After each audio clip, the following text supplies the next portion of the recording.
పటాన్ చెరువు ఎమ్మెల్యే నివాసంలో ఈడీ సోదాలు. హైదరాబాద్లో గురువారం ఈడీ సోదాలు నిర్వహిస్తోంది.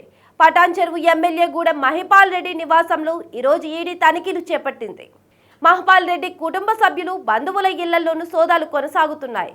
మొత్తంగా ఏకకాలంలో 3 చోట్ల ఈడీ అధికారులు సోదాలు నిర్వహిస్తున్నారు. అలాగే ఆయన సోదరుడు గూడెం మధుసూదన్ రెడ్డి ఇంట్లో కూడా తనిఖీలు చేపట్టారు. ఈడీ సోదాల విషయం నియోజకవర్గంలో చర్చనీయాంశంగా మారింది.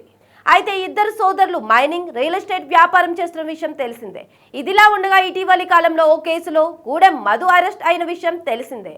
ఇక తాజా సోదాల గురించి మరింత సమాచారం తెలియాల్సి ఉంది.